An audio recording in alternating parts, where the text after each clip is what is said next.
सुप्रभात बच्चों, कैसे हैं आप सब लोग। आशा करती हूँ आप लोग बहुत अच्छे होंगे। मैं हूँ आपकी हिंदी की अध्यापिका और हिंदी की कक्षा में एक बार फिर से आप सबका बहुत स्वागत है। तो बच्चों, आपको याद है कि हमने पिछली कक्षा में क्या पढ़ा था। हमने पिछली कक्षा में गुणकारी तरबूज के बारे में पढ़ा था। आज हम पढ़ेंगे पाठ नंबर 4, जिसका नाम है आनुवांशिकता यानी कि जेनेटिक्स। तो बच्चों, आनुवांशिकता क्या होती है यानी जेनेटिक्स क्या होती है, आइए इसे पढ़ना शुरू करते हैं। सबसे पहले देखिए पाठ का सार। वह लक्षण जो हमारे माता पिता से हमें मिलते हैं उन्हें आनुवांशिकता कहते हैं। इस लक्षण की खोज वैज्ञानिक ग्रेगर जॉन मेंडल ने की थी। प्रस्तुत पाठ में आनुवांशिकता, उसके लक्षण व मेंडल की खोज के बारे में बड़े ही सरल भाषा में विस्तार पूर्वक तरीके से बताया गया है। तो बच्चों, सबसे पहले तो ये जानिए कि आनुवांशिकता क्या होती है। कुछ ऐसी बातें होती हैं, कहते हैं ना कि बिल्कुल अपनी माँ पर गई है, अपने माँ पर गया है, अपने पिताजी पर गया है। तो बच्चों, कुछ ऐसे गुण होते हैं जो हमें हमारी पीढ़ी दर पीढ़ी हमें मिलते रहते हैं। बहुत सारी चीजें हमें हमारे माँ बाप से मिलती है, बहन भाइयों में सिमिलरिटी होती है। तो बच्चों, वह होता है आनुवांशिकता के कारण, जिसकी खोज की थी वैज्ञानिक ग्रेगर जॉन मेंडल ने। तो चलिए इस पाठ को पढ़ते हैं और फिर हमें अच्छे से समझ में आएगा। उमा के घर पर आज सभी बहुत खुश थे। आज से ठीक 1 वर्ष पहले उनकी बहू प्रिया ने अपनी पहली संतान को जन्म दिया था। आज प्रिया की बेटी सूर्यांशी की पहली सालगिरह थी। इस सालगिरह पर उमा ने दावत का आयोजन किया था। सारा समय दावत की तैयारी और रिश्तेदारों की आवभगत में ही निकल गया। सूर्यांशी से उसकी तोतली बोली में बातें करने का भी समय नहीं मिल पाया।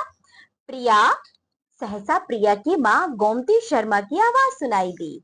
वे प्रयाग के सरकारी अस्पताल में डॉक्टर थी और अपनी नातिन के जन्मदिन पर आई हुई थी। प्रिया ने अपनी मां के पास आकर देखा कि वे सूर्यांशी को गोदी में लेकर कुछ सोच मग्न अवस्था में बैठी थी। क्या सोच रही हो मां? प्रिया ने उनके पास ही बैठते हुए पूछा। कुछ नहीं बेटी, यह सूर्यांशी बिटिया बिल्कुल अपने पिता पर गई है, गोमती शर्मा ने कहा। पर उनका तो कहना है कि सूर्यांशी मुझ पर गई है। नाक और आंख तो बिल्कुल मेरे जैसी हैं। प्रिया ने कहा, यह तो पिता की ही देन है। हाँ, नाक और रूप तुम्हारे पर गया है बेटी, गोमती शर्मा ने कहा। बेटी, हर संतान अपने माता पिता के कुछ शारीरिक लक्षण ग्रहण करती है। कुछ लक्षण ऐसे होते हैं जो उसे पैतृकता से मिलते हैं, जैसे कि आंखों का रंग, नाक की लंबाई, कानों की बनावट आदि। तुम्हारे परिवार में सूर्यांशी के दादाजी की आंखें तो ऐसी ही गहरी काली हैं। हाँ माँ, सो तो है, प्रिया ने कहा। बेटी, ईश्वर ने चाहा तो तेरी सूर्यांशी भी पैतृक गुणों को लेकर, कहती कहती गोमती शर्मा रुक गई। अशोक आ गया। उसके कानों में उनके अंतिम शब्द पड़ गए थे। क्या बातें हो रही हैं सूर्यांशी के विषय में माँ? अशोक ने प्रश्न किया। आनुवांशिकता की बात चल रही थी, गोमती शर्मा ने कहा। अच्छा माँ, आप लोग बातें करें, मैं भैया को स्टेशन छोड़कर आता हूँ, अशोक ने चलते हुए कहा। अच्छा बेटे, गोमती शर्मा ने कहा। अशोक के चले जाने के बाद गोमती शर्मा फिर बोली। बेटी, सूर्यांशी में पैतृकता के काफी लक्षण हैं। इन लक्षणों का संतान में आना ही आनुवांशिकता कहलाता है। तो बच्चों, आप समझे कि आनुवांशिकता क्या होती है। हमारे जो लक्षण होते हैं, जो हमें पैतृकता के रूप में मिलते हैं, पैतृकता से मिलते हैं, वह लक्षण ही आनुवांशिकता कहलाते हैं। जैसे कि माँ, यह आनुवांशिकता क्या है? मुझे इसके विषय में थोड़ा विस्तार से बताओ, प्रिया ने कहा। आज सारा दिन तो अपने जाने वालों की अवभगत में ही बीता है बेटी, तू भी थक गई होगी, फिर कभी बता दूंगी, गोमती शर्मा ने कहा। मैंने सारा दिन क्या ही क्या है। अब तो सूर्यांशी भी सोने वाली है, इसके पापा भी कुछ देर बाद ही आएंगे। इस प्रकार समय भी कट जाएगा और कुछ जानकारी भी बढ़ जाएगी, प्रिया ने कहा। जैसे तेरी इच्छा, कहकर प्रिया ने सूर्यांशी को बिस्तर पर लिटा दिया। कुछ देर थपथपाने पर वह सो गई। क्या तुम जानती हो, यह आनुवांशिकता की खोज एक माली के बेटे की देन है, गोमती शर्मा ने कहा। क्या कह रही हो माँ? प्रिया आश्चर्य से बोली। उसका नाम था ग्रेगरी जोहन मेंडल। यह हंसमुख, मोटा और एक छोटे कद का पादरी था। सबसे पहले उसने आनुवंशिकता का अध्ययन वैज्ञानिक रूप में किया था। उसी ने आनुवंशिकता के नियम बनाए थे और उन नियमों के आधार पर आनुवंशिकता विज्ञान का आरंभ हुआ। आगे देखिए बच्चों, माँ, क्या लोगों को इससे पहले आनुवंशिकता के विषय में पता नहीं था? प्रिया ने पूछा।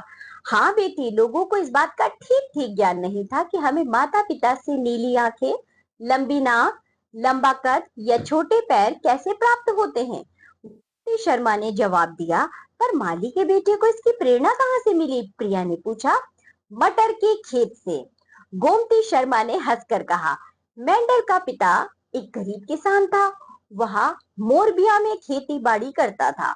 जोहन मेंडल को पिता के साथ पौधों की देखभाल करने में बड़ा आनंद आता था। वह पिता से तरह तरह से प्रश्न पूछता था कि फूलों के अलग अलग रंग क्यों होते हैं, सेबों का रंग लाल या पीला ही क्यों होता है, टमाटर का रंग लाल क्यों होता है, मटर के पौधे छोटे बड़े क्यों होते हैं। पिता पुत्र के प्रश्नों को सुनकर चकरा जाता था। ऐसे प्रश्नों के उत्तर उस समय किसी के पास नहीं थे। तो फिर प्रिया ने पूछा। जोहन मेंडल के पिता ने परिवार के खर्चों को कम करके उसे 4 वर्ष तक कॉलेज की शिक्षा दिलाई। 21 वर्ष की अवस्था में उसने एक मठ में प्रवेश लिया। सेंट ग्रेगरी के सम्मान में उसने ग्रेगरी नाम धारण किया। गोमती शर्मा ने कहा, इस मठ में और भी भिक्षु रहते थे। मठ का एक छोटा सा अपना बगीचा था।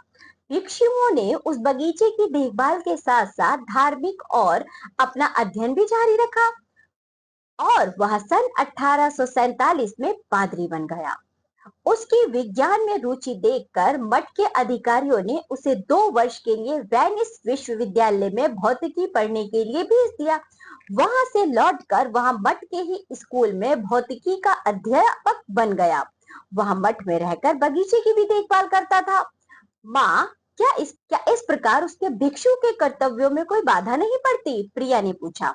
नहीं बेटी, गोमती शर्मा ने कहा, पर बचपन के प्रश्न फिर उसके दिमाग में कौनने लगे थे।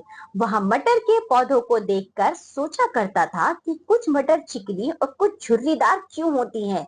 लाल फूलों के बीज बोने पर नए पौधों में गुलाबी फूल क्यों नहीं आते हैं। अंत में उसके विज्ञानी मन ने मटर पर प्रयोग करने का निश्चय कर लिया। मटर पर ही क्यों माँ? प्रिया ने पूछा।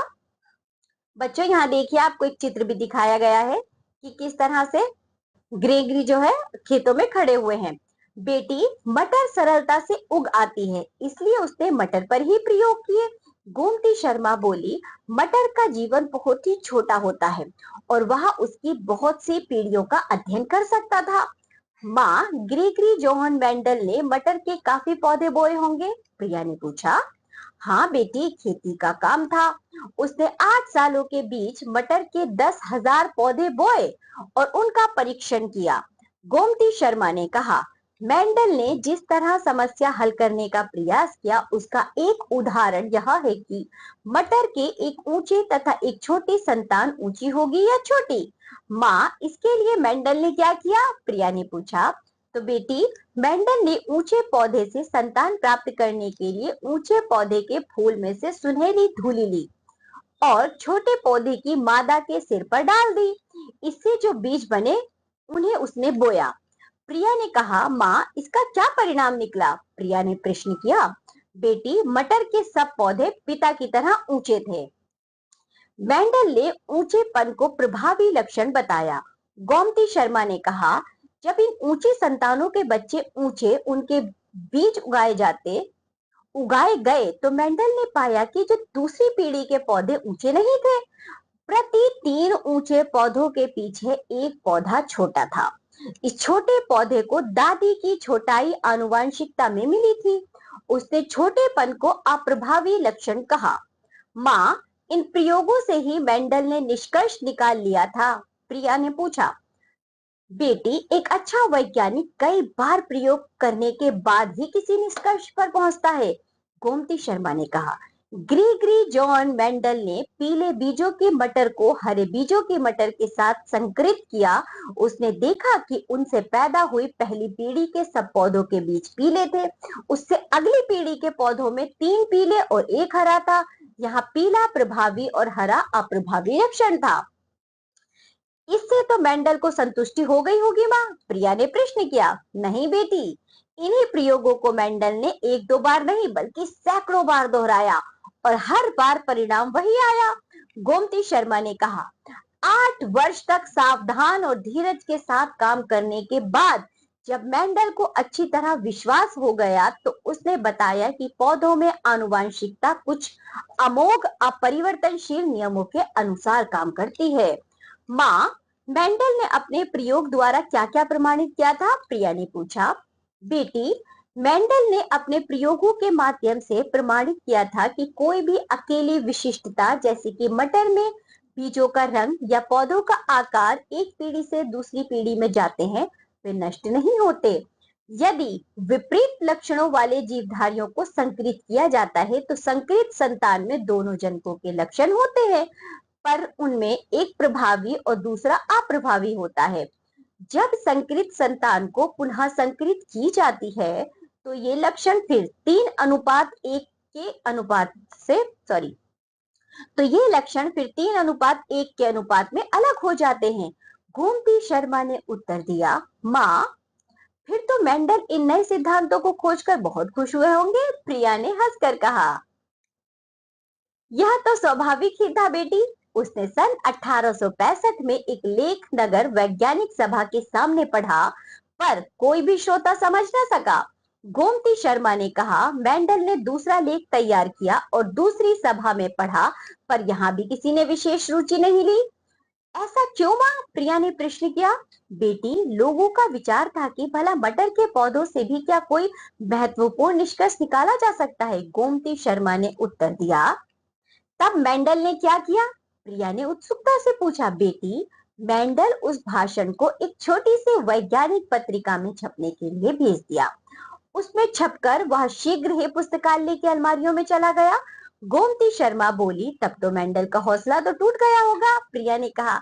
बेटी, वह दिन आया उसकी मृत्यु के बाद, प्रिया ने कहा। मठ के कार्यों में व्यस्तता के कारण उसे अनुसंधान के लिए समय नहीं मिल पाता था। सन 1884 में उनका निधन हो गया। सन 1900 में 3 यूरोपीय वैज्ञानिकों को उस छोटी सी पत्रिका में छपे लेख का पता चला, जिसे मेंडल ने 30 साल पहले प्रकाशित करवाया था। वे वैज्ञानिकों उसके महत्व को समझ गए और शीघ्र ही उन्होंने यह समाचार वैज्ञानिक जगत में फैला दिया। इससे क्या हुआ माँ, प्रिया ने पूछा। बेटी, वैज्ञानिक जगत शीघ्र ही जान गया कि ग्रेगरी जॉन मेंडल के नियम केवल पौधों के लिए ही नहीं बल्कि जंतुओं और मानवों के लिए भी हैं। गोमती शर्मा ने उत्तर दिया। मेंडल के सिद्धांत कृषकों के लिए बहुत ही उपयोगी सिद्ध हुई। इसमें गेहूं, मक्का और दूसरी फसलों को अच्छी किस्में तैयार की जा सकती थी। स्वस्थ पशुओं का उत्पादन किया जा सकता था। इसके अलावा और क्या माँ, प्रिया ने पूछा। बेटी, आधुनिक चिकित्सा वैज्ञानिक मंडल के सिद्धांतों का उपयोग यह पता लगाने के लिए कर रहे हैं कि क्या लोगों के कुछ रोगों के पीछे आनुवंशिकता कारण है। आनुवंशिकता कारण होती है, गोमती शर्मा ने कहा। इससे क्या लाभ होता है, प्रिया ने कहा। शायद ऐसी आनुवंशिकता को नियंत्रित किया जा सके, गोमती शर्मा ने उत्तर दिया। तभी घंटी बज उठी। लो बेटी, अशोक भी आ गया। गोमती शर्मा ने उठकर दरवाजा खोला। माँ, 11 बज रहे हैं, अभी तक आप सोई नहीं, अशोक ने प्रवेश करते हुए कहा। बेटा, नींद नहीं आई, गोमती शर्मा यह कहकर दूसरे कमरे की ओर चली गई। तो बच्चों, यह था पाठ जिसमें हमने आनुवंशिकता के बारे में पढ़ा कि किस तरह से जॉन ग्रेगरी ने इसका अध्ययन किया था। यानी कि मेंडल आनुवंशिकता के सिद्धांतों को खोजने वाले जनक थे। आइए अब इस पाठ से संबंधित अभ्यास कार्य करते हैं। रिक्त स्थानों की पूर्ति करो, फिल इन द ब्लैंक्स। पैतृकता के लक्षणों का संतान में आना आनुवंशिकता कहलाता है। आनुवंशिकता की खोज मेंडल ने की थी, ग्रेगरी जॉन मेंडल ने की थी। जॉन मेंडल के पिता एक गरीब किसान थे। तो चलिए बच्चों, आगे क्या आप खुद से करेंगे, आगे बढ़ते हैं। सही विकल्प पर सही का चिन्ह लगाइए, tick the correct option. Gregory John Mendel ने किसकी खोज की थी, आनुवंशिकता की। ग्रेगरी जॉन मेंडल किस सन में पादरी बने थे, वह बने थे बच्चों 1849 में। ग्रेगरी जॉन मेंडल ने सर्वप्रथम प्रयोग किस पर किया था बच्चों, मटर पर। चलिए आगे बढ़ते हैं। निम्नलिखित प्रश्नों के उत्तर दीजिए। Answer the following question.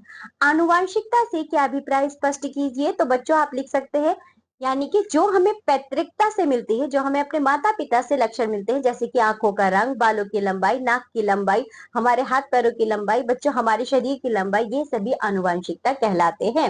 नीचे और भी आपको प्रश्न उत्तर दिए गए हैं जिन्हें आप स्वयं से करेंगे अपनी समझ के अनुसार। चलिए आगे बढ़ते हैं। निम्नलिखित शब्दों का वाक्यों में प्रयोग कीजिए। Use the following words in your own sentences. आनुवांशिकता, तो बच्चों आप लिख सकते हैं यहाँ पर, जैसा कि इस पाठ में भी बताया गया है, या आप ये लिख दीजिए, मेरी छोटी बहन को आनुवांशिकता के रूप में माँ की तरह रंग और आंखों का रंग मिला है। इसके साथ ही बच्चों और भी शब्द दिए गए जिनका प्रयोग करते हुए आप वाक्य बनाएंगे। निम्नलिखित शब्दों के लिए एक शब्द लिखिए। Substitute in one word. जो व्याख्यान देता हो, व्याख्याता। जो विद्यालय में पढ़ाता हो, जो विद्यालय में पढ़ाता हो बच्चों, अध्यापक।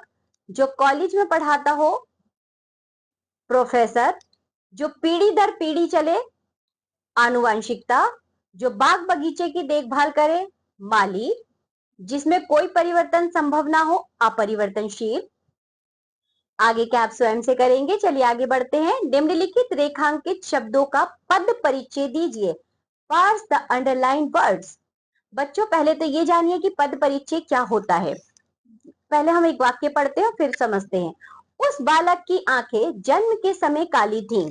तो बच्चों इसे इस तरह समझो, जो पद परिचय, पहले तो ये बताओ कि पद क्या होता है। वाक्य में जो शब्द आता है वह पद कहलाता है।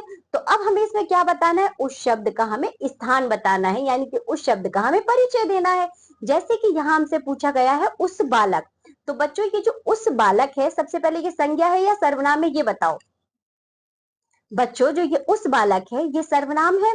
तो आप यहाँ पर लिख देंगे कि उस बालक सर्वनाम शब्द है, और इसी के साथ साथ की आंखें जन्म के समय काली थी। तो बच्चों ये जो जन्म शब्द है ये क्या है, ये बताओ। ये बच्चों एक अविकारी शब्द है, ठीक है। इसी तरह मतलब जो वाक्य में शब्द आया है, जो पद आया है, उसका हमें परिचय बताना है कि वाक्य में वह क्या स्थान रखता है। इसी तरह नीचे आपको और भी पद परिचय पूछे गए, आप उसको खुद से करेंगे। चलिए आगे बढ़ते हैं। निम्नलिखित शब्दों के वर्ण विच्छेद कीजिए। Disjoint the word into letters. वैज्ञानिक, तो बच्चों आप इसका वर्ण विच्छेद आसानी से कर सकते हैं। शब्द का कैसे करेंगे। वो जमा आई जमा जो जमा या। बच्चों यहाँ पर ज जमा या क्यों लिखेंगे, क्योंकि जो ज्ञा है वे दो संयुक्त व्यंजनों को मिलाकर बनाया गया है, इसलिए हम दोनों व्यंजनों को अलग अलग लिखेंगे। ज जमा य जमा न जमा ई जमा को जमा अ। इसी तरह देखो आपको और भी शब्द दिए गए हैं जिनका आप वर्ण विच्छेद करेंगे। चलिए आगे बढ़ते हैं। नीचे देखो आपको दिमागी कसरत यानी कि थिंक टैंक दिया गया है, जिसे आप स्वयं से करेंगे। तो इसी के साथ ये पाठ होता है यहाँ पर समाप्त। आज आपने जो भी पढ़ा है उसे आप अच्छे से याद करिए और इस अभ्यास कार्य को करिए। अब हम मिलेंगे आपसे अगली कक्षा में, तब तक के लिए बाय बच्चों।